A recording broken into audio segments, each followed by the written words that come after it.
وإذ قال ربك للملائكة إني جاعل في الأرض خليفة وقال تعالى وما خلقت الجن والإنس إلا ليعبدون.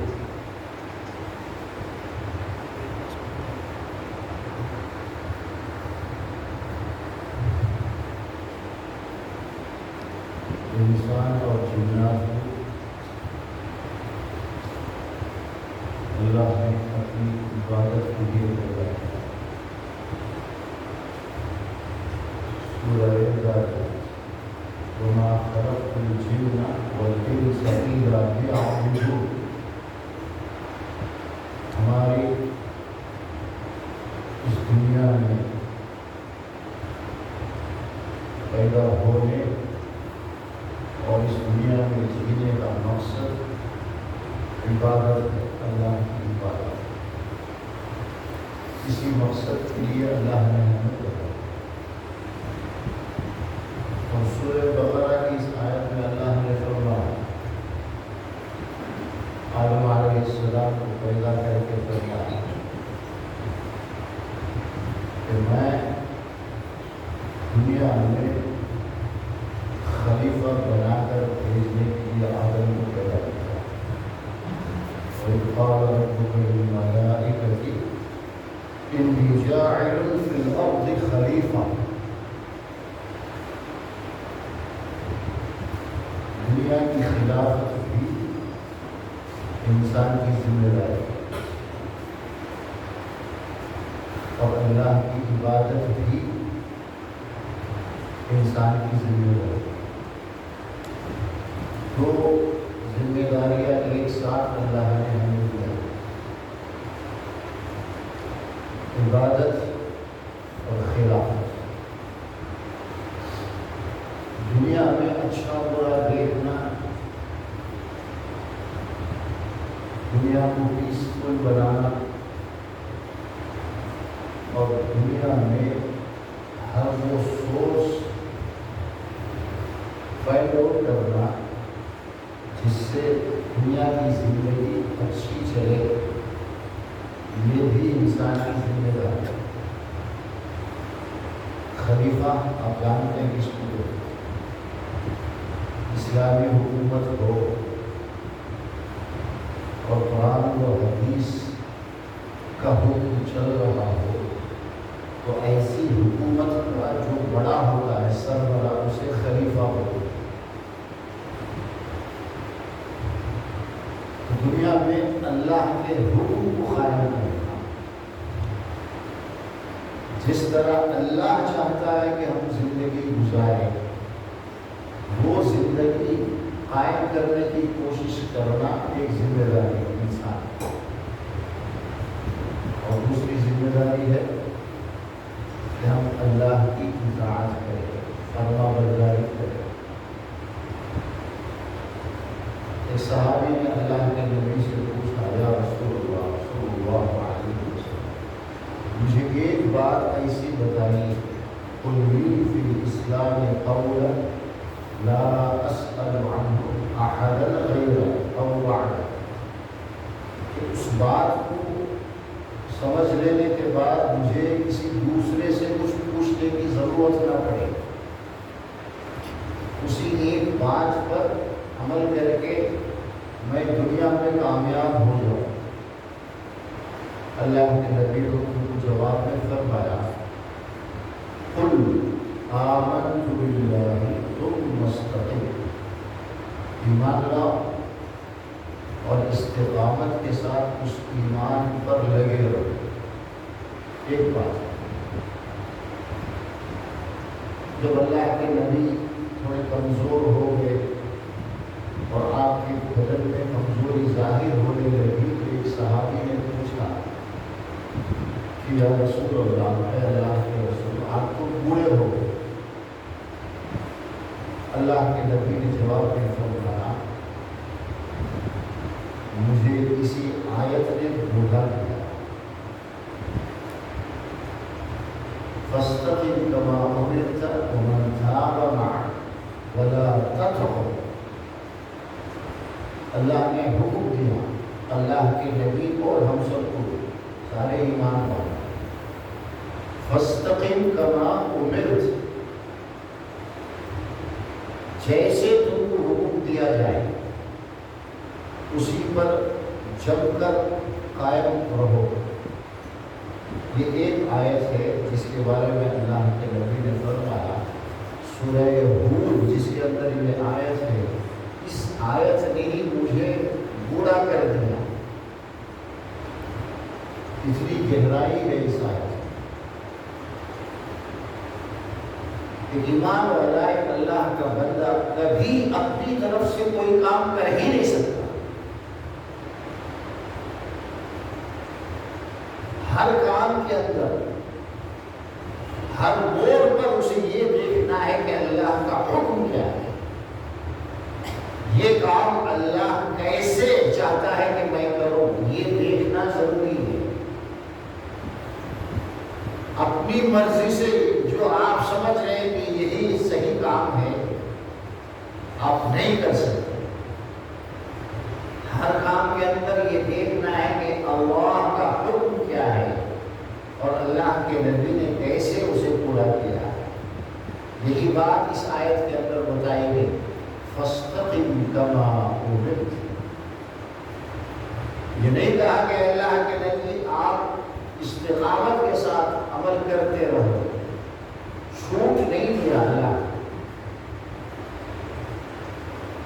جب اللہ کے نبی نے اپنے گھر میں کوئی بات ہو گئی بیویوں سے تو ایک ارادہ کیا کہ آج کے بعد میں تمہیں شہد نہیں پیوں گا، فوراً اللہ نے آیت اتاری سورہ تحریم، یا ایھا النبی لم تحرم ما احل اللہ لک تبتغی مرضات ازواجک۔ اے نبی، جس چیز کو ہم نے حلال رکھا ہے، شہد بہت بڑی اللہ کی نعمت ہے اور حلال ہے، ہم نے جسے حلال رکھا ہے تم اپنے اوپر اسے اپنی بیویوں کی خواہش کے مطابق اپنی بیوی کو راضی کرنے کے لیے تبتغی مرضات ازواجک، اپنے گھر والوں کو خوش کرنے کے لیے جس چیز کو ہم نے حلال رکھا ہے اسے تم کیسے اپنے اوپر حرام کر سکتے؟ اللہ نے جن چیزوں کو حلال رکھا ہے، اللہ کے نبی سے لے کر ایک معمولی انسان تک کسی کو اختیار نہیں ہے کہ اسے حرام کرو، اور اللہ نے جس چیز کو حرام کہا ہے کسی کو اختیار نہیں کہ اسے حلال سمجھ کر اس پر عمل کرتا ہے۔ الحلال بین والحرام بین، جو حلال ہے جائز ہے وہ بھی کلیئرلی بتایا گیا ہے، اور جو حرام ہے وہ بھی ایک دم واضح انداز میں پوری تفصیل کے ساتھ بیان کیا ہے۔ کوئی چیز ایسی نہیں رکھی گئی جس کے بارے میں آپ کو سوچنے کی ضرورت ہو، آپ خود نرنے لیں کسی بات میں، ایسا نہیں ہے۔ ہم میں سے ہر ایک مأمور ہے، اسے عمل کرنا ہے اللہ کے حکم کے مطابق، اور اس اللہ نے ہمیں اس دنیا کے اندر دو ذمہ داریاں دے کر بھیجی۔ ہماری پہلی ڈیوٹی ہے کہ جہاں ہم رہتے ہیں، زندگی گزارتے ہیں، اس میں بھی اللہ کا حکم دے، کیسے جینا ہے، کیسے گھر کے معاملات ٹھیک کرنا ہے، کیسے باہر کے معاملات ٹھیک کرنا ہے، ہر چیز بتائی گئی۔ اور ایک ایمان والے کے لیے ہر چیز کو پوچھ کر صحیح مسئلہ جان کر اس پر عمل کرنا ضروری ہے۔ اور صحابہ نے بہترین مثال ہمارے سامنے پیش کی، بغیر پوچھے کچھ نہیں کرتے تھے وہ۔ یسألونک ماذا ينفقون، کتنے ان کے سوال ہے جو اللہ نے قرآن میں منشن کیا ہے۔ یہ پوچھتے ہیں کہ ہم کیا خرچ کریں۔ انفاق اللہ کے راستے میں جو خرچ کرنا ہے، جس میں بہت بڑا ثواب ہے، جسے ہم اپنے بھاشے کے اندر خیرات کہتے ہیں۔ یسألونک ماذا ينفقون قل ما انفقتم من خیر فللوالدین والاقربین والیتامى والمساکین وابن السبیل، اپنے والدین پر جو بھی تم خرچ کرو گے وہ سب سے بڑا خیرات ہے۔ اللہ کے راستے میں کسی کو آپ دیتے ہیں، کسی پر پیسہ خرچ کرتے ہیں، ان میں سب سے اوپر آپ کے پیرنٹس ہیں، ماں باپ ہیں۔ قل ما انفقتم من خیر، جو بھی تم اللہ کے راستے میں نکال رہے ہو، خرچ کر رہے ہو، اس کا سب سے پہلے اس کے مستحق جو ہے تمہارے ماں باپ۔ پہلے ان کی ضرورتوں کا پورا خیال کرو، ان کو بوڑھے ہونے کے بعد چھوڑ مت دینا، ان کی ایک ایک ضرورت کا خیال کرنا، اسے پورا کرنا، یہ اللہ کے راستے میں خرچ کرنے میں سب سے نمبر 1 ہے۔ اگر تمہارا سارا مال، ساری دولت جو بھی ہے ماں باپ کے لیے ہی کافی ہے تو کافی ہے۔ تم سے یہ نہیں کہا جائے گا کہ تم نے اللہ کے راستے پہ کیوں نہیں خرچ کیا۔ انکم لمیٹڈ تھی اور ماں باپ کو ضرورت تھی، ان میں سے کوئی ایک بیمار تھا، کوئی بات تھی، جو بھی آپ کما رہے ہیں وہ سب ان کو ہی کافی ہو رہا ہے، بڑی اچھی بات ہے۔ سب کچھ لگاتے رہو، باہر دوسروں تک جانے کی ضرورت نہیں، اس لیے کہ یہ ایک درجے کے مستحق ہیں۔ قل ما انفقتم من خیر فللوالدین والاقربین، اس کے بعد تمہارے رشتہ دار جن سے تمہارا بلڈ ریلیشن ہے، چاہے وہ والد صاحب کی طرف سے ہو، چاہے وہ والدہ کی طرف سے ہو، دونوں کے ساتھ اس نے سلوک کرنا۔ دوسرے نمبر پر فللوالدین والاقربین والیتامى والمساکین وابن السبیل، یہ 3 جو ہیں،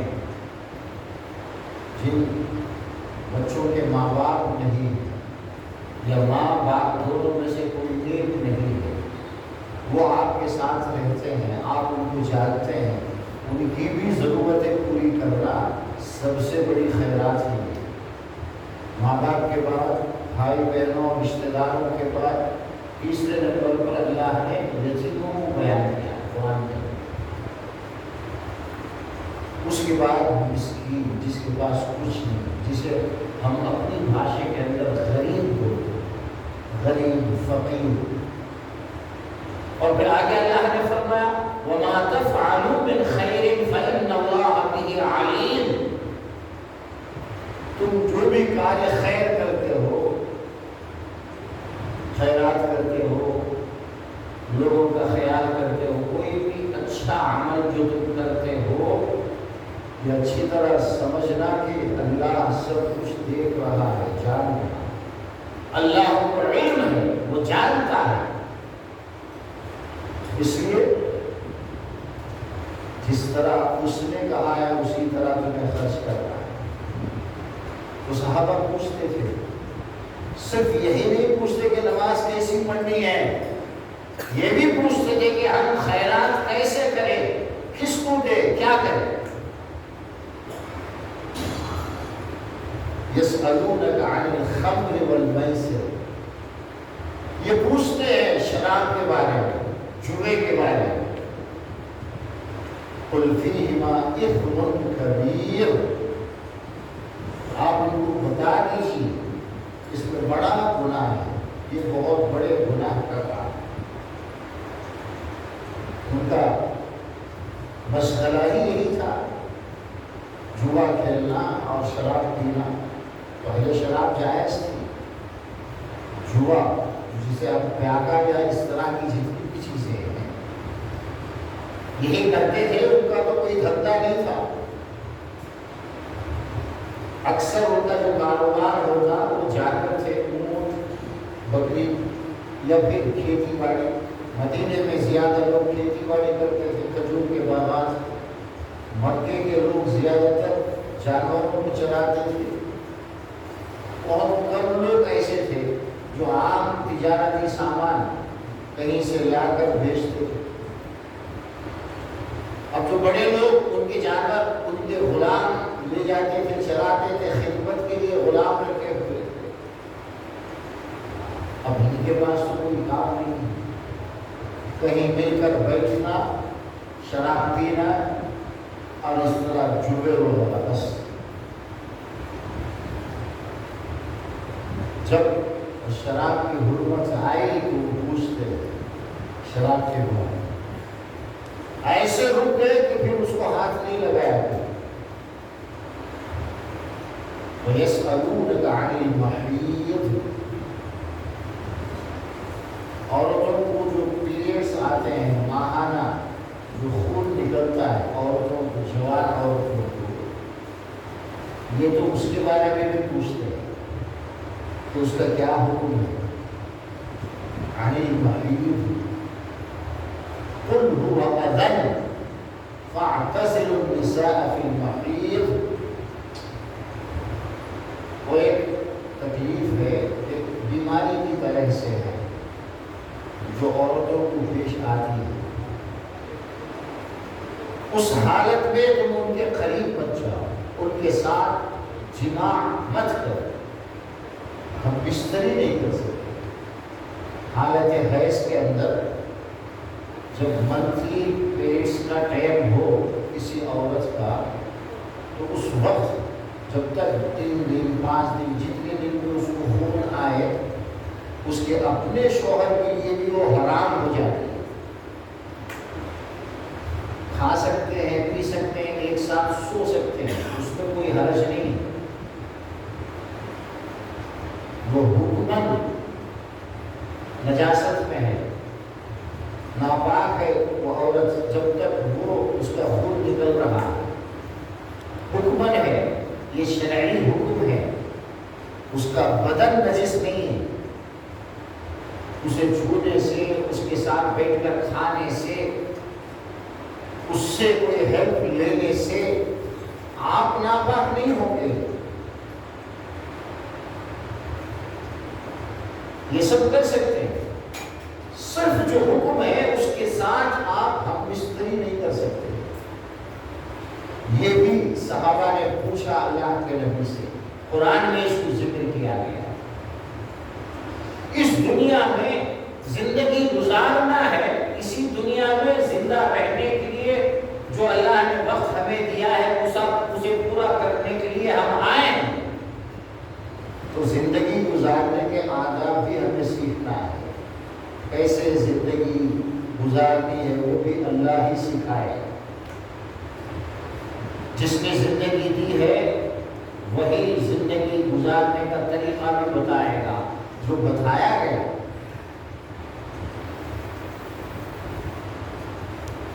وَنَزَّلْنَا عَلَيْكَ الْكِتَابَ تِبْيَانًا لِكُلِّ شَيْءٍ، قرآن کے اندر ہر ایک کا حکم ہے، اما تفصیلا و اما تقصیرا، یا تو پورا کھول کھول کر حکم احکام بیان کیے گئے ہیں، یا پھر قرآن کے اندر اصول بیان کیے گئے، اصل موجود ہے، ایک پرنسپل بتایا جاتا ہے، پھر آپ کو حدیث میں یا پھر علماء اس کو کھول کر آپ کو بتائیں گے، لیکن ہر چیز قرآن میں بیان کی ہے۔ صحابہ نے 100% اس پر عمل کیا اللہ کے نبی کے ساتھ ساتھ۔ وہ پوچھتے رہے، ہم نے کبھی اپنے گھر کی عورتوں کے بارے میں کسی عالم سے پوچھا؟ زندگی گزر گئی، حیض کے جو مسائل ہیں، گھر میں عورت ناپاک ہو جائے، اسے خون آنے لگے تو کیا کرنا ہے؟ کبھی کسی نے پوچھا؟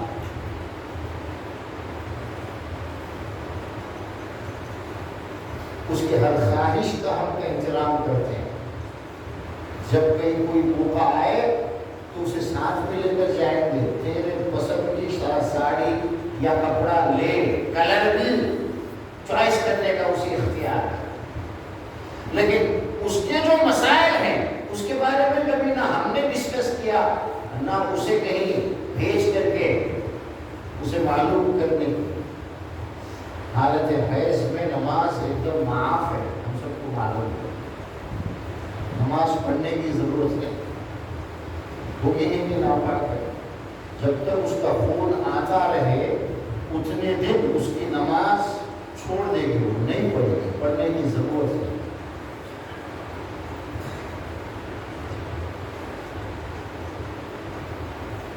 حضرت عائشہ رضی اللہ تعالی عنہا کے سامنے جب اللہ کے نبی نے ایک مرتبہ یہ فرمایا کہ مردوں کے مقابلے میں عورتیں زیادہ جہنم میں جائیں، پھر یہ فرمایا یہ اس لیے ہے کہ ایک تو عورت جو ہے اس کا جو دماغ ہے وہ مرد کے مقابلے میں نہیں، ناقصات العقل، نیچرل اللہ نے مرد کے کو زیادہ عقل دیا ہے عورت کے مقابلے۔ یہ ہو سکتا ہے کہ کوئی ایک آدھ عورت ایک مرد کے مقابلے میں بہت زیادہ ہوشیار ہے، عقل والی، یہاں پرسنٹیج بتایا جا رہا ہے۔ عام طور پر ہوشیاری جو ہے مرد میں زیادہ ہو، عقل مرد میں زیادہ ہو۔ اور پھر دوسری بات اللہ کے نبی نے یہ فرمائی، دین میں بھی وہ کم ہوتی مردوں کے مقابلے۔ یہ دو چیزوں کی وجہ سے، چونکہ عقل بھی اس کی کم ہوتی ہے اور دین میں بھی وہ کم ہے۔ وہ کم کیسے؟ اللہ کے نبی نے جواب یہی فرمایا، اب دیکھو ایک مہینہ ہے، 30 دن کا مہینہ ہے، 30 دن مرد جو ہے روزانہ 5 فرض نمازوں کے حساب سے 150 نمازیں پڑھے 30 دنوں کے، اور عورت اس میں سے مائنس ہو جائے، 3 دن اگر ہے پیریڈس تو 3 دن، 5 دن ہے تو 5 دن، کسی کو 7 دن بھی ہوتا ہے اس کے، تو اتنی نمازیں تو کم ہو گئی نا۔ لیکن بہت ساری عورتیں جو ہیں اپنے دین، اپنے عمل، اپنے عقیدے ایمان کی وجہ سے بہت سارے مردوں سے آگے نکل جائیں، ایک عام بات اللہ کے نبی نے بتایا۔ تو عورتوں کے مسائل بھی صحابہ کرام پوچھتے تھے، گھر کی ہر ضرورت پوچھتے تھے۔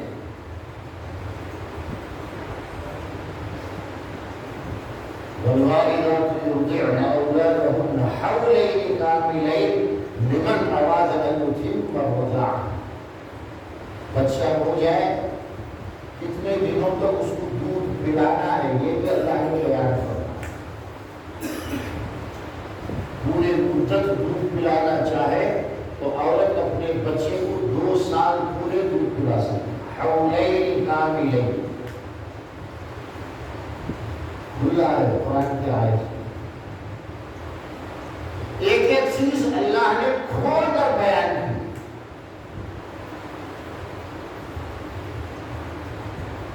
تجارتی معاملات کے بارے میں بھی قرآن کے اندر احکام ہے۔ یا ایھا الذین آمنوا اتقوا اللہ وذروا ما بقی من الربا ان کنتم مؤمنین۔ اے ایمان والو، تمہیں دعویٰ ہے کہ تم مومن ہو، تم ایمان والے ہو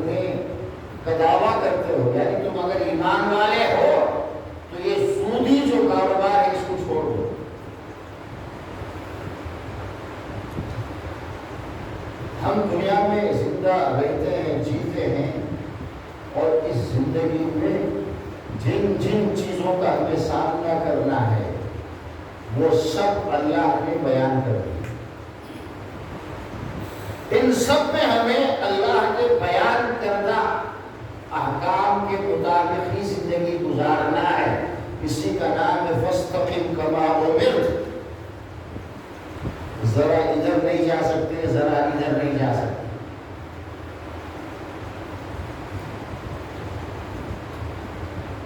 روز کی ہم کرتے آئے ہو، یہ اس کا کوئی جواز نہیں ہے۔ دین کیا ہے؟ قالوا وجدنا آباءنا كذلك يفعلون۔ یہ جو جواب ہے یہ تو بہت روز سے چل رہا ہے، یہ پرانی بات ہے، یہ ہمارے سارے لوگ کرتے آئے ہیں، اب یہ نئی بات کیوں؟ یہ جو بہانہ ہے یہ مشرکین کا ہے۔ اللہ کے نبی کو کوئی بات بتا دے تو وہ یہی جواب دیتے تھے، آپ یہ آج بتا رہے ہیں اور ہم زمانے سے یہ کرتے چلے آئے ہیں۔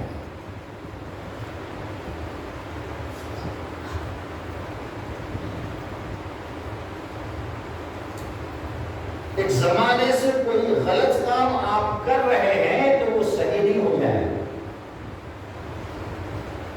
اور ایک ایمان والوں کو ہمیشہ تیار رہنا ہے، اپنے آپ کو تیار رکھنا ہے کہ جب بھی اسے قرآن و حدیث کے ذریعے سے کوئی حکم، کوئی بات معلوم ہو جائے تو فوراً اس پر عمل کرنا ہے۔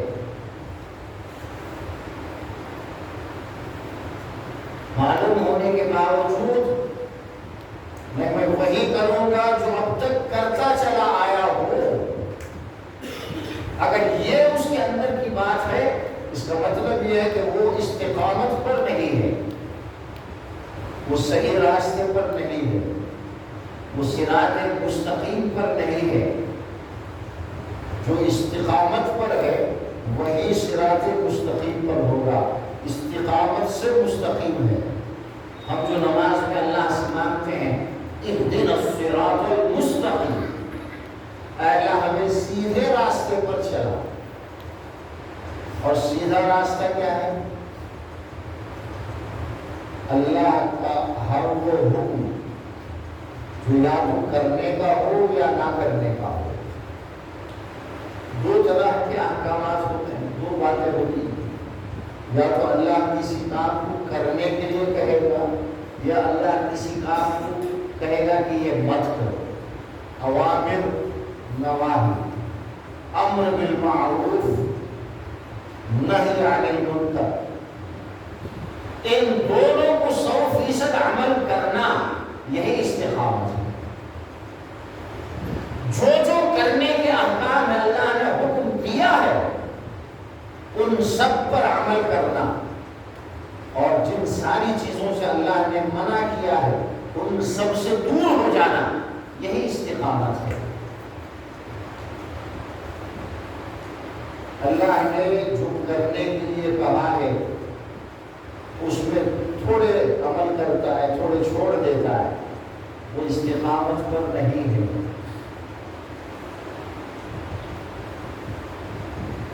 پانچ وقت کی نماز یہ اللہ کا حکم ہے،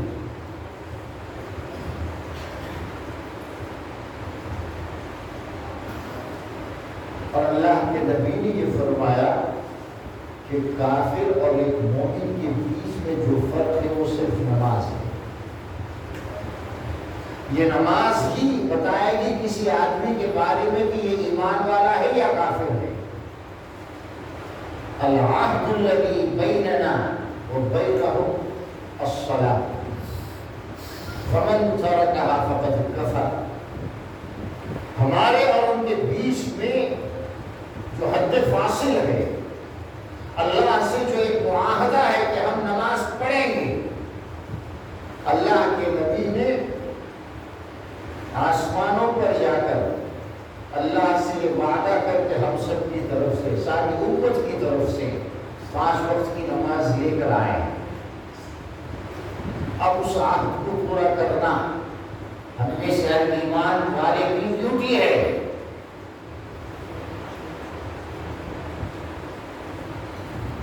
اب نمازوں کی پابندی نہیں کر تو کیا؟ چورائی کرنا نہیں، دوسرا ستانا نہیں، کسی کو دھوکہ دینا نہیں، ایک صاف ستھری زندگی گزار رہا ہے، یہ کر لے تو بس لو، کسی کو ستانا نہیں. ایک آدمی نماز بھی پڑھتا بھوٹ جگہ ستاتے رہتا، اس سے اچھا نہیں. یہ سب بولنے کا ہمیں کوئی اختیار نہیں. جو نماز چھوڑے گا وہ اس کا اس دین میں کوئی حصہ نہیں ہے، وہ صحیح ہو ہی نہیں سکتا. ایک ایمان والے کی زندگی میں نماز کی پابندی بنیادی شرط ہے.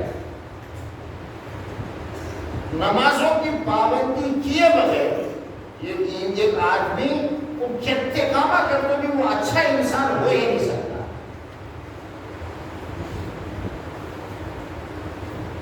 پہلا راز ہے زندگی میں نماز نہیں ہے، اس کی زندگی میں ایمان اور اسلام دھیرے دھیرے ختم ہو جائے، وہ ایک اچھا انسان ہو ہی نہیں سکتا. اس کے برخلاف اللہ کے نبی نے خود فرمایا جو آدمی نمازوں کی پابندی کرے اور مسجدوں میں بار بار آتا جاتا ہو، اس کے بارے میں تم گواہی دے سکتے ہو کہ یہ ایمان والا ہے، ایک اچھا انسان ہے، سچا انسان ہے. میرے اور آپ کے خیالات اس کی کوئی اہمیت نہیں ہے.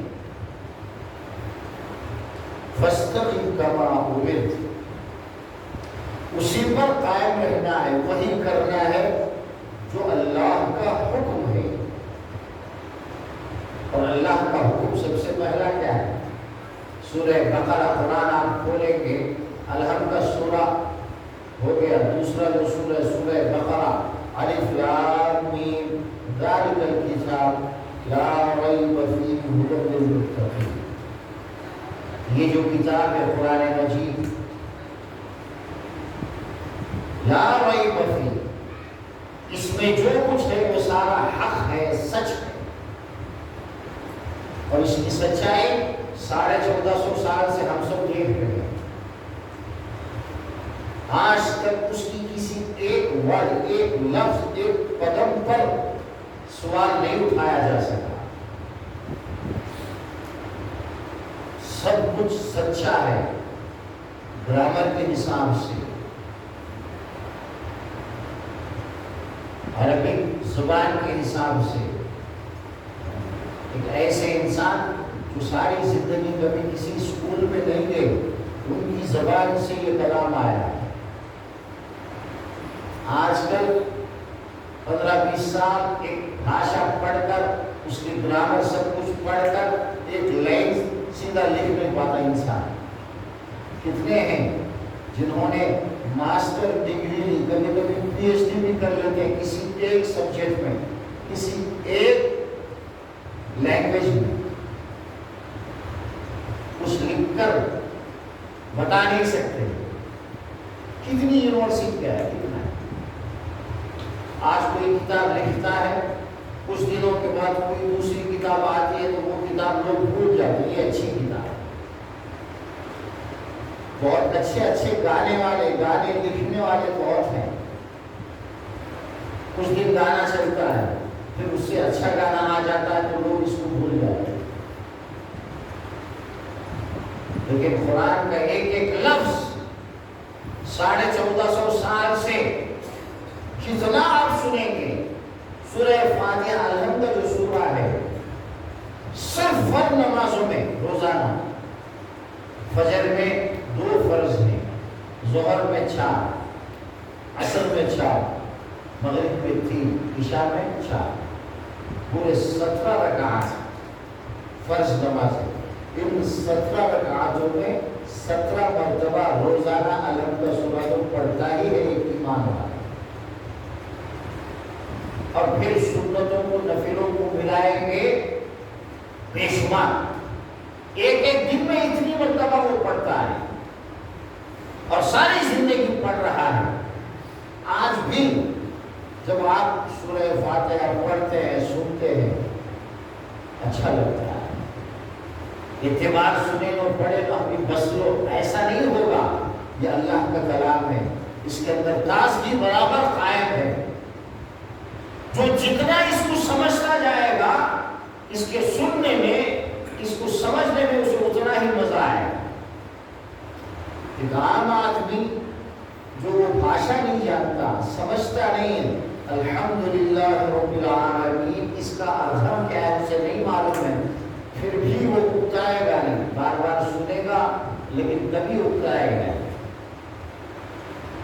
لیکن جو اسے سمجھنے لگتا ہے، تھوڑی بہت عربی جانتا ہے یا کسی طرح ٹرانسلیشن کے ذریعے سے اسے سمجھتا ہے اور ڈیپ سے ڈیپ میں جاتا ہے تو اس کا اور بھی مزہ آنے لگتا ہے۔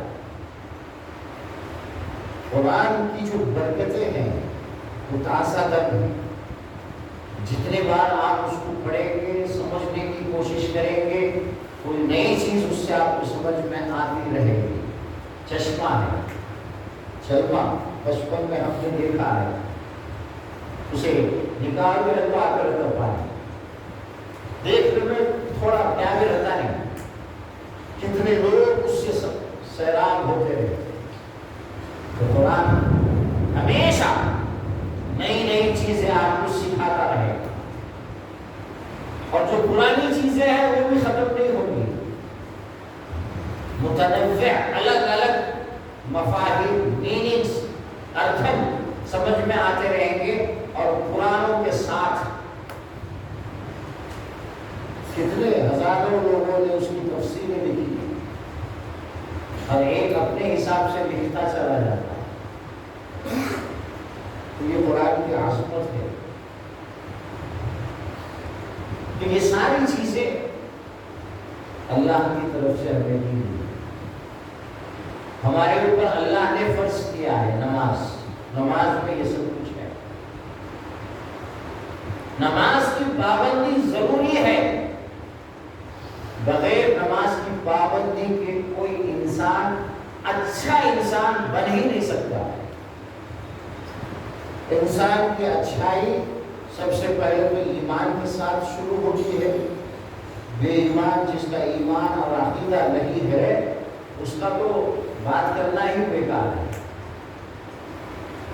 اس کی کسی نیکی کا کوئی کاؤنٹ نہیں ہے، زندگی کے سارے اعمال برباد ہو جائے۔ أَفَحَسِبَ الَّذِينَ كَفَرُوا أَن يَتَّخِذُوا عِبَادِي مِن دُونِي أَوْلِيَاءَ إِنَّا أَعْتَدْنَا جَهَنَّمَ لِلْكَافِرِينَ نُزُلًا۔ آگے اللہ نے فرمایا یہ جو کفر کرنے والے ہیں یہ سمجھتے ہیں کہ اللہ کے علاوہ دوسروں کو بھی ہم مان کر ان کی عبادت کر کے ان کی پوجا چوجا کر کے ہم کامیاب ہو جائیں گے۔ ایسے کے لیے اللہ نے جہنم تیار کر کے رکھا ہے، جو بھی اللہ کے علاوہ کسی اور کی پوجا کرے گا، کسی اور کی عبادت کرے گا، وہ چاہے جتنا اچھا انسان کیوں نہ ہو، اس نے ساری زندگی دوسروں کے لیے محنت کی لیکن عبادت میں اس نے اللہ کے ساتھ کسی کو شریک کیا۔ عبادت صرف ایک اللہ کی اس نے نہیں کی، اس کے سارے اعمال برباد ہو جائیں۔ قُلْ هَلْ نُنَبِّئُكُمْ بِالْأَخْسَرِينَ أَعْمَالًا۔ ہم آپ کو بتاتے ہیں، اچھی طرح غور سے سنو، اللہ فرما رہا ہے کہ میں نہ بتاؤں کہ قیامت کے دن سب سے زیادہ نقصان میں کون ہوگا؟ اخسرین اعمالا۔ اخسرین اعمالا، کام کرنے کے باوجود اسے فائدہ نہیں ہو رہا، نشتم۔ ایک آدمی گھر میں بیٹھا ہے، محنت نہیں کر رہا ہے، اسے پھل نہیں مل رہا ہے، کام کرے نہیں، بیکار کرے نہیں، اسے کیا بھی ملنا نہیں، وہ بھی نقصان ہے۔ لیکن ایک آدمی ہے جو صبح سے شام تک بیکار کی کام دھندا کی کرتا ہے لیکن الٹا شام کو اسے نقصان ہو رہا ہے، فائدہ نہیں ہو رہا ہے۔ کتنے بیکار ہیں، برس پورا کرنے کے بعد آخر میں جب حساب ڈالتے ہیں تو الٹا 50,000 1 لاکھ کا نقصان رہتا ہے، فائدہ نہیں، مائنس میں. تو 3 سال کے بعد بیکاردار چھوڑ کے مزدور بن جاتا، واقعہ پڑتا ہے. سو آستے آگے چل رہا ہے، روزانہ ہم دیکھ رہے ہیں. اللہ نے فرمایا ہم ان کے بارے میں تمہیں بتا رہے ہیں جو قیامت کے دن نقصان میں ہوں گے، کام نہ کرنے کی وجہ سے نہیں، جو کرنا تھا وہ نہیں کیا، جس سے منع کیا گیا ہے وہ کیا. قل هل ننبئكم بالاخسرين اعمالا الذين ضل سعيهم في الحياة الدنيا وهم يحسبون انهم يحسنون صنعا. ان کی ساری محنتیں، ساری کوشش دنیا ہی کے بارے میں، دنیاوی زندگی کو بنانے میں خرچ ہو. 20-4 گھنٹے دنیا دنیا دنیا دنیا میں کم جینا، کم کمانا، کیا کھانا، کیسا گھر بنانا، کیسے کپڑے، بس یہی. کپڑوں کے سلیکشن میں لوگ گھنٹے لگاتے ہیں، خاص کر عورتیں. شاپنگ کے لیے آپ بھیجیں، فجر جا تو شام تک کا ایک ساڑی دیکھ کے گزار لیں. یہی ہے دنیا کے بارے میں اپنی ساری کوششیں ختم کر دینا.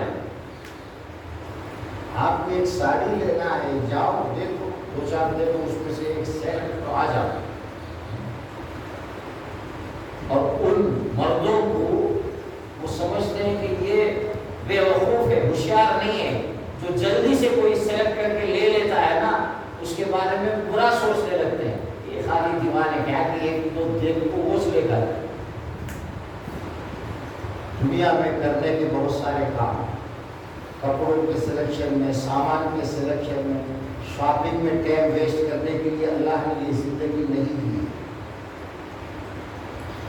اور اللہ کے رسول نے یہ فرمایا، شاپنگ کو گئے آپ بازار میں اور آپ نے ایک دعا پڑھ لی. دعا پڑھنا ہے، لا الہ الا اللہ وحدہ لا شریک لہ لہ الملک ولہ الحمد یحیی ویمیت وہو حی لا یموت بیدہ الخیر وہو علی کل شیء قدیر. بہت زیادہ آپ کو ثواب ملے گا. یہ جو شاپنگ کے شوقین ہیں، چھوٹی چھوٹی بات کے لیے شاپوں میں جانا ہے، ان کو پتہ ہی نہیں ہے اس کا طریقہ کیا ہے. فرض نماز بھی نکل جاتی ہے اور ان کے کپڑے خریدنا ختم نہیں ہوگا. نہیں معلوم ہے کتنی بڑی جہالت میں ہے، غلطی میں ہے. قل هل ننبئكم بالاخسرین اعمالا. ہم آپ کو بتاتے ہیں، اے نبی آپ فرما دیجئے اپنے ساتھیوں سے کہ اللہ بتا رہا ہے میری زبانی کہ تم میں کون ہے جو اپنا ٹائم ویسٹ کر رہا ہے، اپنی ساری محنت بیکار کر رہا ہے. اخسرین اعمالا، عمل تو کیا، محنت تو کیا، دن بھر پیاسا بھوک میں اور جو ہے گرمیوں میں گھومتا رہا. کام کیا ہے؟ ایک ساڑی مولنا ہے، فجر یا شام تک کا کرے، ٹائم کو کھائے نہیں، ٹائم کو پیے نہیں، تکلیف پوری. شام کو کیا ملا؟ ایک ساڑی لے کر ایک دو وقت کی نماز بھی چھوڑے. میں ان کے بارے میں بتا رہا ہوں جنہوں نے کام تو کیا لیکن اس کام کا ان کو نہ دنیا میں کوئی فائدہ ہے، آخرت میں تو بربادی ہی ہے. الذین ضل سعیہم فی الحیاۃ الدنیا. آپ کو الحمد کا سونا آتا ہے، آپ بیٹھ کر ایک گھنٹہ کوشش کرو کسی اور اچھی طرح کیسے مجھے پڑھنا ہے. میں اٹک رہا ہوں تو میرا اٹک جو ہے وہ دور کیسے ہو، میں فاسٹ اور اچھی طرح کیسے پڑھوں، میری آواز کو کیسے ٹھیک بناؤں، اپنی آواز کو ترنم کے ساتھ خوش الحانی میں کہ سننے میں اچھا لگے، کوشش کر کے قرآن پڑھنا بھی ثواب کا کام ہے. اپنے سروں کو ٹھیک کروں، اس پر ٹائم لگاؤں۔ ساری زندگی میں ایک دن بھی کسی عورت نے کوشش نہیں کی ہوگی جتنا وہ ایک ساڑی خریدنے میں لگا دیتی۔ فاستقم کما امرت۔ اللہ نے سارے انسانوں کو جو ایک قیمتی چیز جو دی ہے وہ ہے ٹائم ہے۔ ٹائم اللہ نے سب کو برابر دیا ہے۔ دن کے 24 گھنٹے ہی ہوتے ہیں، ایک کروڑ پتی کے لیے بھی اتنا ہی وقت ہے۔ ایک عام غریب کمزور مظلوم دھوپ میں کھڑے ہو کر ایک ٹھیلا لگا کر ایک بنڈی لگا کر بیپار کرنے والے کے لیے بھی اتنا ہی وقت۔ اس چیز میں اللہ نے کمی نہیں کی۔ روزانہ کے 24 گھنٹے جو ہیں، ہر گھنٹے میں 60 منٹ اللہ نے جو رکھا ہے آپ کے ہاتھ میں ہے۔ آپ ان 24 گھنٹوں میں اپنی آخرت کے لیے کیا کرتے ہیں، یہ اللہ دیکھنا چاہتا ہے۔ سارا وقت آپ برباد کر دیتے ہیں دوسری چیزوں میں، یا اس وقت کو قیمتی بنا کر کچھ اچھی چیزیں آپ سیکھتے ہیں، دوسروں کو سکھاتے ہیں۔ خیرکم من تعلم القرآن وعلمہ، اللہ کے نبی نے فرمایا، بخاری شریف کی حدیث ہے، تم میں سب سے بہتر وہ ہے جو خود قرآن سیکھے اور دوسروں کو سکھائے۔ یہ سب سے اوپر کیٹیگری ہے۔ قرآن کو سیکھنا بھی اللہ کو بہت پسند ہے۔ اچھی طرح سیکھو، سیکھتے رہو ساری زندگی، اور دوسروں کو سکھاؤ۔ آپ نے کسی کو سکھایا، اس نے دوسروں کو سکھایا، یہ سلسلہ جاری رہے گا۔ وہ سارا ثواب پہلے سکھانے والے کو ملے گا۔ ہمارے نبی صلی اللہ علیہ وسلم کی دنیاوی نیکیوں کا ذرا اندازہ لگاؤ۔ قرآن سب سے پہلے ہمارے نبی نے اللہ سے لیا، اللہ نے وحی کے ذریعے سے جبرائیل علیہ السلام کے ذریعے سے آپ تک پہنچایا، اور آپ نے سارے صحابہ کو سکھایا، اور ان صحابہ نے بعد میں آنے والوں کو وہ سلسلہ چلتے ہوئے آج تک آیا۔ آج پوری دنیا کے اندر تقریباً 200 کروڑ مسلمان ہیں۔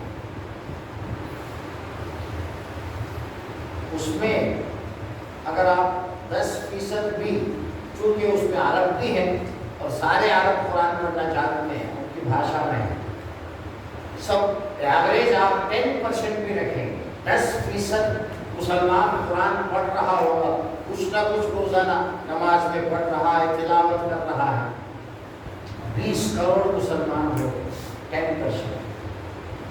20 کروڑ مسلمان اگر روزانہ یا ایک بار الحمد کا سورہ ہی اگر پڑھتے ہیں تو 20 کروڑ بار الحمد کا سورہ پڑھنے کا پورا ثواب ایک ہمارے نبی کو جائے صلی اللہ علیہ وسلم۔ باقی جتنے کام ہیں، میں 5 وقت نماز پڑھتا ہوں، مجھے میرے نبی نے نماز سکھایا ہے، جتنا ثواب مجھے ملے گا برابر اللہ کے نبی کو اس کا ثواب ملے گا۔ 200 کروڑ مسلمانوں میں سے اگر 25% بھی، بعض کنٹریوں میں نماز کمپلسری ہے، وہاں 100% لوگ نماز پڑھتے ہیں، یا ایوریج اگر آپ 25% بھی ڈالیں گے تو روزانہ 50 کروڑ 5 وقت کی نماز اگر پڑھ رہے ہیں، ان 50 کروڑ کو جتنا ثواب ملے گا وہ سارا ثواب ایک ہمارے نبی کو ملتا رہے گا۔ کوئی مقابلہ ہی نہیں ہمارے نبی کا نیکیوں میں۔ اور یہ جو نیکیاں ہیں یہ ہمارے انتقال پر ختم نہیں ہوں گی۔ کسی کی روح نکل جائے، دم نکل جائے، وہ مر جائے تو اس کے کام خود وہ اپنے جسم سے جو کر رہا وہ ختم ہو گئے،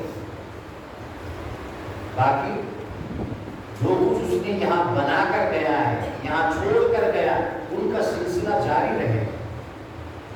اسی لیے کچھ لوگ یہ اعتراض کرتے ہیں بھائی آدمی کے مرنے کے بعد ایک تو وہ قبر میں گیا، قبر میں بھی اسے سوالات پوچھے جائیں گے، قبر میں بھی عذاب ہوگا یا رحمت میں رہے گا، جنت یا دوزخ اس کی قبر بنے گی، پھر قیامت تک وہ قبر میں رہے گا، قیامت کے دن پھر اس کا حساب ہوگا۔ تو کچھ لوگ یہ کہتے ہیں کہ یہ سب کیا ضرورت ہے؟ ایک آدمی مر گیا تو فوراً اسے حساب کر کے اسے جنت یا دوزخ میں ڈال دینا چاہیے، اسے قیامت تک قبر کے اندر انتظار کیوں کرایا جا رہا ہے؟ اسی کا جواب یہ ہے کہ انسان کے دم نکلنے سے اس کی زندگی کا تعلق ختم نہیں ہوتا ہے، اس کی نیکیاں یا اس کی برائیاں جاری رہتی ہیں، یہ سلسلہ جاری رہتا ہے۔ آپ نے کچھ لوگوں کو آپ پڑھا کر گئے، وہ جب تک کام کرے آپ کو ثواب ملتا رہے گا۔ یہ سلسلہ کب ختم ہوگا؟ جب قیامت آئے گی، پہلی بار جب سور پھونکا جائے گا سارے لوگ مریں گے، اب کسی کا کوئی باقی نہیں رہے گا، سارا ختم ہو جائے گا، اس لیے قیامت کے دن پورا حساب ہوگا۔ یہ پاسبل ہے کہ ایک آدمی اپنی زندگی میں اس نے کچھ زیادہ نہ کیا ہو، لیکن اس دنیا سے جانے کے بعد قیامت تک اس کا جو اس نے چھوڑ کر گیا ہے، جو لوگوں کی اور لوگ عمل کر، اس کا اتنا ثواب اسے پہنچے گا کہ وہ اپنی زندگی میں اس نے اتنا نہیں کیا ہوگا۔ اس لیے ایک بار سارا حساب قیامت کے دن ہو جائے، یہ نہ سمجھے کہ جب ہمارا دم نکل گیا، روح نکل گئی تو ہماری اس دنیا، ہمارا جو جسمانی تعلق ہے وہ ختم ہوگا، ہم خود پھر نماز نہیں پڑھیں گے، ہم خود کوئی عمل نہیں کریں گے، لیکن ہم جو چھوڑ کر جائیں گے، کسی کو تیار کر کے گئے یا کوئی نیک کام کر کے گئے، یہ سلسلہ برابر قیامت تک جاری رہے گا۔ اللہ تبارک و تعالی کہنے اور سننے سے زیادہ ہم سب کو عمل کی